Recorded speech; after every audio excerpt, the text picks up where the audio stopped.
I am going to show you the Roku. Are you ready? This is the new Roku 3.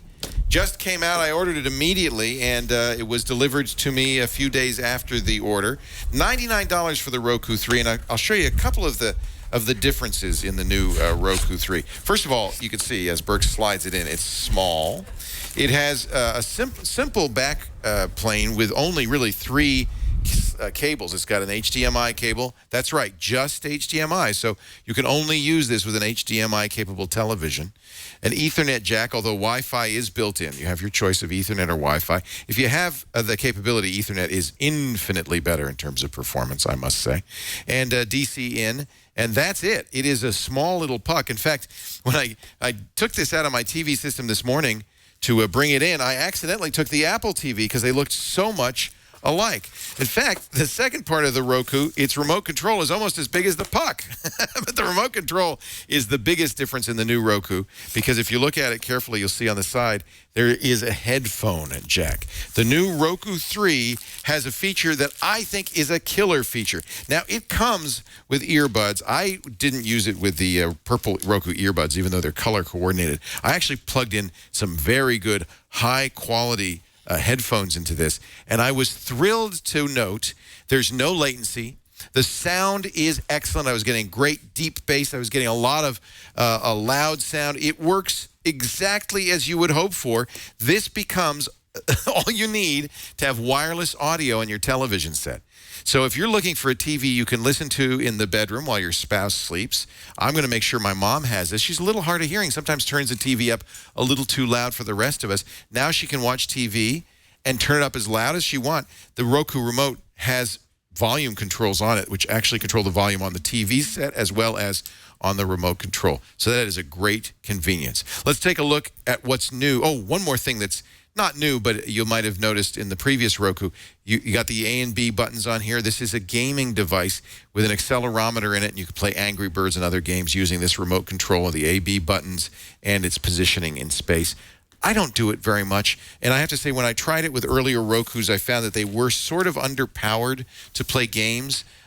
You can't say this Roku 3 is underpowered. They've definitely enhanced the processor in the Roku, and it is very, very capable.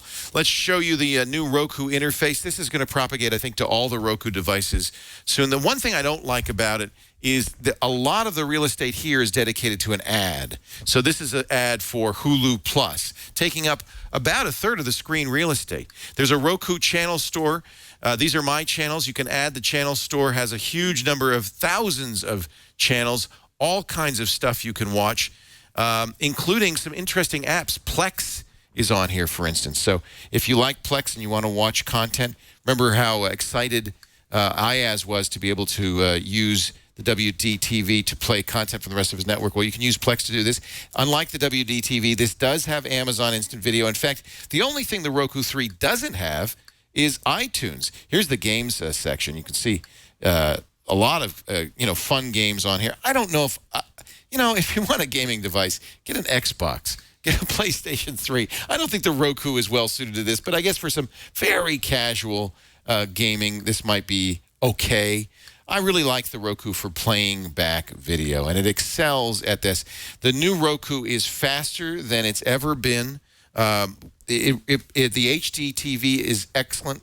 You can get on places like Amazon and Vudu, you can get 1080p video through your Roku, and it works great. Notice there's this new thing, and I'm going to show you, because I asked Tony, I said, hey, does anybody have a movie? Tony said, yeah, I got some stuff on here, some TV on this USB key. This Roku 3 has a USB port. I'm going to stick a little, I haven't done this before. This will be a first. I'll stick some a USB key in there, and I'll launch the Roku USB media player, and I should be able to. We'll see. I don't know. Tony just said, I don't know what's on here. You're a brave man. Let's select it and browse. It's scanning the drive. Entourage Season 8. Shall we play a little Entourage? Disc 1, it's an MP4. Let's play it back. It's unauthorized, content disabled. Tony, where did you get this? But the sound quality is superb. So, okay. That's actually, I'm glad we did that. Because now you know you need to have, obviously, uncopy protected content on your USB device for that to work. But it does play. Where'd you get that, Tony? Was that a rip? That was an HDCP error. It's an HDCP error, I understand. But where did you get the content? You found it in a hotel. Okay, it was on the floor there.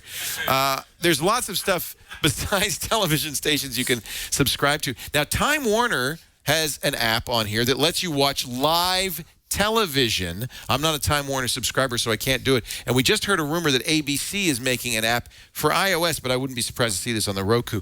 This is the ultimate cord-cutting device, I think, going forward when you see networks. There's HBO Go on here. I don't have it installed because my content provider, my cable company, Xfinity, does not allow HBO Go signups on the Roku. It does on the iOS, but for some reason they're afraid of Roku. However, let's go to Netflix and I'll show you. It works very well. The quality is excellent. In fact, these headphones are so good that when I was playing lower quality content, I could hear the digital artifacting. It was really, really annoying. So that was that actually is a problem. You're actually hearing really good quality audio. Should we play a little Battlestar Galactica, see how it plays back? This is, again, going to work via Wi-Fi. It's not your fault, Tony. It's the cable we're using or the TV we're using. Maybe I should just unplug this. Maybe that'll make it better. No, I think this is the cable we're using. Is this not an HDCP compliant cable? What are we going into? Oh, we're not going directly into the TV, ladies and gentlemen. The engineering staff has set this up because they're pirates. Because they're not pirates. They didn't understand that you have to go directly into an HDCP device, which actually is the case. We shall see Battlestar Galactica. There we go. There we go. Let me press play. All right. So, as you can see, the quality is excellent. It's HDMI, 1080p. Playback is smooth. This is I don't know because they don't tell you what the hardware is in here. I'm sure somebody will do, maybe the iFix will do a teardown and we'll find out. But it's clearly a much faster processor, maybe even more memory on this because it plays back beautifully. There are more than 600 channels, according to Roku. I've seen databases of thousands of channels that play back on the Roku. I love the, let's do the pros and cons. The pros, I love the in-ear, the headphone jack on the remote control. It works beautifully. It has excellent video quality, HDMI, beautiful streaming quality, which will, by the way, work better on Ethernet than it will on Wi-Fi because Ethernet just is a better way of connecting. It does have a micro SD memory expansion slot. We'll see how that gets used. I don't know. I guess you can put movies on it. It does support USB and USB video. Should we try Tony's stick? See if that works now? Let's see it. Let's see. Maybe we can watch some Entourage. That'd be fun. It plays back MKV, MP4, a variety of files. The kind of files you might have. There is a remote app for iOS and Android devices, and I love it that they offer a Roku USB media player. Let's just try this one more time. It's going to load the content off the USB device. You could plug a big hard drive on here, USB thumb drive, and play back stuff. I think that's a real positive. Let's see now. All right, there we go. We're stealing content like a pro. Yeah, he found it on the floor in a hotel. It's not his fault, okay? Look at the quality, though. It's playing back beautifully. No hesitation. Absolute great video quality. If there's a con, it's that it doesn't play iTunes. It's the one thing it doesn't play. That's not Roku's fault. It's Apple won't let it. But it does everything else. It does it beautifully.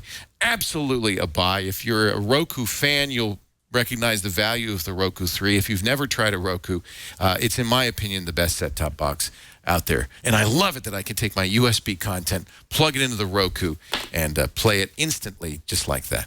So, a definite buy for the Roku 3. I was going to show you there are some... one con I didn't mention. It does not come with an HDMI cable. You'll need to buy one. They're just a few bucks at monoprice.com. Roku sells them as well. They also sell a mounting kit, which is kind of cool. So if you've got a TV and you want to make it into a smart TV, the mounting kit allows you to mount the Roku behind the TV on the rails of the TV. very easily. It's got adapters and connectors for a variety of different situations. I think that's a great idea, too, the mounting kit, so that you can hide the Roku, small as it is, behind the TV. Nobody will know you have a dumb TV. You suddenly have a very smart TV.